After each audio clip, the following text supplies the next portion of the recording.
Hey, c'est François et bienvenue dans cette nouvelle vidéo. Et j'ai une question pour commencer. Est-ce que tu savais qu'on utilise en moyenne seulement 30% de notre mémoire? Est-ce que tu savais qu'on utilise en moyenne seulement un tiers de notre mémoire? C'est choquant, non? Pourtant, c'est la vérité.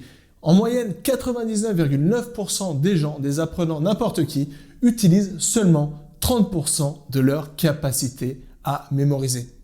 Tu trouves pas que c'est du gâchis? Et c'est bien souvent la raison pour laquelle la plupart des gens n'aiment pas mémoriser des informations et c'est la raison pour laquelle malheureusement la plupart des gens pensent avoir une mauvaise mémoire.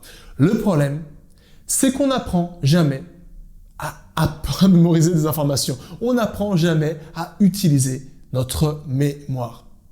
À l'école, on a des centaines d'heures d'histoire, de maths, de français, de géographie, d'économie. Et c'est bien normal parce qu'on a besoin de ces compétences. C'est pas ça le problème. Le problème, c'est qu'à l'école, on n'enseigne jamais comment mémoriser des informations.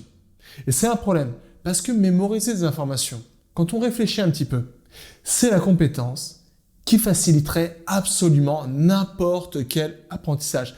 Parce qu'avant de mémoriser, de pouvoir assimiler des dates historiques, avant de vouloir assimiler des principes d'économie, avant de pouvoir assimiler des formules mathématiques, ça serait bien de savoir comment faire justement pour assimiler ces informations.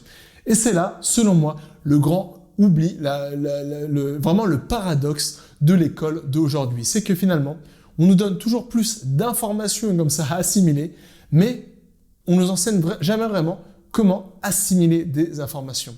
Alors pourquoi? Pendant un temps, je me suis posé la question, mais finalement, pourquoi on n'enseigne pas ces techniques? Pourquoi on n'enseigne pas des techniques de mémorisation? C'est tellement simple, tellement ludique, et ça marche tellement bien, pourquoi on n'enseigne pas ça? Et je me suis rendu compte, tout simplement, c'était un problème d'inconscience. C'est un problème que finalement, la plupart des gens, partout, les profs, n'importe qui, personne n'a vraiment conscience qu'il existe une autre façon de mémoriser des informations. Personne n'a vraiment conscience qu'il existe des techniques pour mémoriser facilement des informations. Et à cause de ça, finalement, on se dit que finalement, il n'existe pas de méthode pour mémoriser des informations. Et finalement, c'est pourquoi on n'enseigne pas de méthode. C'est un peu, on a vraiment l'impression que la mémoire, c'est un truc inné, voilà. Soit on est né avec une bonne mémoire, soit on est né avec une mauvaise mémoire et on ne peut rien changer.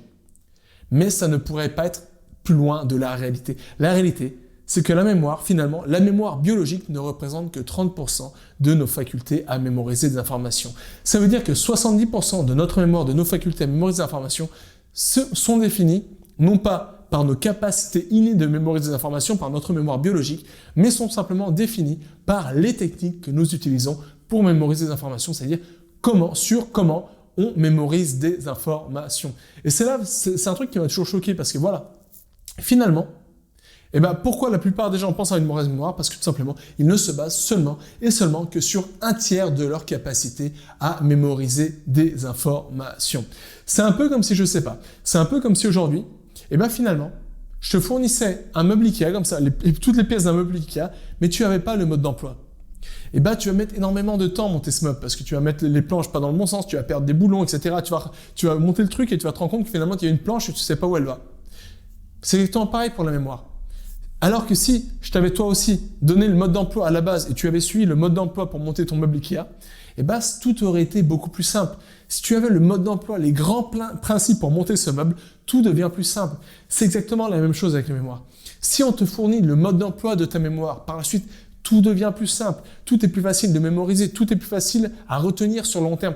Tout est plus facile et finalement, on peut reprendre facilement confiance en notre mémoire.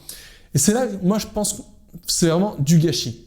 C'est vraiment du gâchis parce que, d'un côté, tu as tout cet art de la mémoire, ces techniques de mémorisation ultra efficaces, et pas que ces techniques de mémorisation qui sont super, mais vraiment super ludiques à utiliser. Tu vois, moi, à la base, quand on me parlait de la mémoire, c'est pas un truc que j'appréciais à la mémoire, voilà, je pensais que c'était un truc chiant, quoi, clairement. Mais finalement, quand je me suis rendu compte que j'ai appris ces techniques, je me suis rendu compte que la mémoire, c'est quelque chose de tout à fait passionnant. Et surtout, je me suis rendu compte que mémoriser des informations, c'est quelque chose qui est super aussi passionnant, ludique, parce que quand on parle de mémoriser des informations, on parle plus de l'imagination, d'un processus créatif que finalement un processus mécanique comme la répétition, le par cœur, qui est enseigné traditionnellement. Et c'est pourquoi c'est un gâchis total. Parce que d'un côté, tu as ces techniques super puissantes pour mémoriser des informations, et de l'autre côté, on donne toujours plus d'informations, on a toujours plus d'informations à mémoriser, mais finalement, on n'enseigne jamais vraiment comment mémoriser des informations. Je sais pas, c'est limite choquant. C'est un peu comme si, je sais pas, comme si tu étais prof d'athlétisme, comme ça, et que finalement, devant toi, tu avais des enfants, ils savaient pas marcher, ils avaient jamais appris à marcher, et puis tu étais là en train de leur donner des cours pour savoir comment sauter des haies, comment, je sais pas, comment battre des records en courant le 100 mètres. Ça serait complètement difficile parce qu'ils n'ont pas appris le b.a.-ba. Ils n'ont pas appris à mettre un pas devant l'autre, ils n'ont pas appris à marcher. Alors si un jour tu avais un prof de sport, comme ça, et tu avais des enfants d'1 an qui ne savaient pas marcher, et là le prof de sport, il s'acharnait à leur dire à ses enfants, allez courez, vous allez battre des records, vous devez sauter les haies. Tout le monde penserait que finalement ce prof, il est complètement, voilà, il a un truc qui n'est pas bien ce prof. Mais pourtant, quand on parle de la mémoire, quand on a tous ces élèves, tous ces apprenants qui ne savent pas comment utiliser leur mémoire et qu'on leur fournit toujours des informations à mémoriser, on trouve ça tout à fait normal. Mais si on réfléchit un peu, c'est exactement la même chose. Pour mémoriser des informations, il faut fournir le b.a.-ba. Et ce b.a.-ba, c'est le mode d'emploi de la mémoire. Il faut apprendre à mémoriser des informations parce qu'une fois qu'on comprend comment apprendre à mémoriser des informations, et là je te parle pas, t'as pas besoin d'être prix Nobel de, je sais pas, des neurosciences pour comprendre comment mémoriser des informations. Je sais pas, un enfant de 5 ans, il peut apprendre à mémoriser des informations. C'est un processus qui est totalement ludique, simple et surtout qui est à la portée de tous. Et pourquoi c'est à la portée de tous? Parce que les grands principes de mémorisation, l'art de la mémoire, c'est-à-dire les méthodes de mémorisation ultra efficaces, se basent directement sur comment l'être humain procède l'information, sur nos atouts cognitifs. Et c'est pourquoi ces méthodes donnent énormément de résultats. Donc voilà, je voulais te partager cette vidéo parce que moi, c'est un truc vraiment qui m'a toujours choqué. Et c'est peut-être ton cas, je sais que c'est le cas de beaucoup de personnes, par exemple, qui me suivent ou qui s'intéressent au domaine de l'art de la mémoire, de la lecture rapide, etc. C'est qu'on est choqué finalement, qu'on se rend compte, on a un jour une révélation comme ça.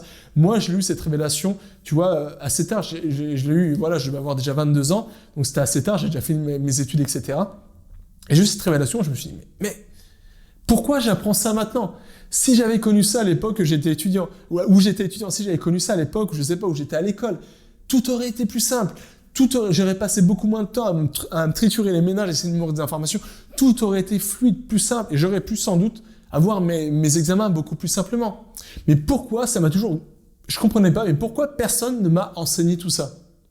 Et c'est pourquoi finalement, comme je trouve que c'est un gâchis, finalement que personne n'a vraiment accès à ces techniques de mémorisation qui facilitent considérablement l'apprentissage, et j'ai pas besoin de parler de ça pendant 10 minutes parce que toutes les personnes qui ont essayé ont bien souvent été surprises par les résultats qu'elles obtenaient. Et c'est pourquoi, face à ce gâchis, un jour, j'ai décidé de me poser comme ça, et finalement, de réunir toutes les compétences, toutes les connaissances que j'avais réunies sur le domaine de la mémorisation, des techniques de mémorisation, etc., et de mettre tout ça dans une méga formation que j'ai intitulée Masterclass x 25. Et le but de ce Masterclass, finalement, c'est de te fournir les méthodes de mémorisation qui fonctionnent le mieux, mais surtout que tu puisses te fournir vraiment le mode d'emploi de ta mémoire pour que tu puisses adapter les techniques de mémorisation qui fonctionnent le mieux à n'importe quel domaine de ta vie, à n'importe quel type d'information. Et si ça t'intéresse, tout se trouve dans le premier lien se trouvant sous cette vidéo.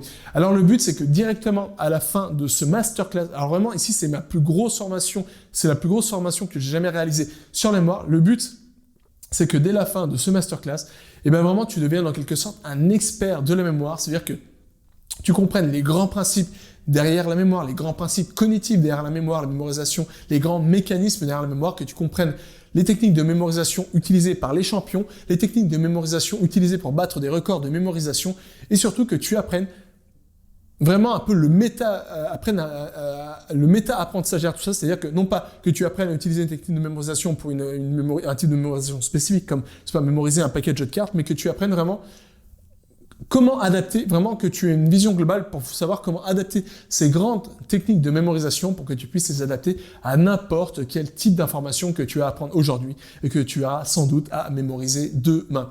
Et le but à long terme, c'est que tu puisses développer une mémoire d'exception, que tu puisses reprendre considérablement confiance en ta mémoire si aujourd'hui tu penses avoir une mauvaise mémoire, et surtout que tu puisses entretenir une mémoire d'exception sur le très très long terme. Cette formation, le but, c'est pas que tu apprennes une méthode et que tu la mettes en place et que tu oublies tout au bout de 2 semaines. Non, le but, c'est que tu développes une mémoire d'exception et que tu puisses garder cette mémoire d'exception tout au long de toute ta vie. Et donc, le but, c'est que tu puisses te faciliter ton travail, tes apprentissages, n'importe quoi, parce que tu auras en quelque sorte développer un super pouvoir. Et ce super pouvoir, c'est le pouvoir d'absorber rapidement des informations pour pouvoir par la suite les exploiter ou les mettre ces informations à contribution de tes projets. Donc voilà, tout se trouve dans le premier lien, se trouvant sous cette vidéo. Et tu peux jeter un coup d'œil à la page de présentation de ce méga masterclass. Et en attendant, n'oublie pas, tout est possible avec cet apprendre.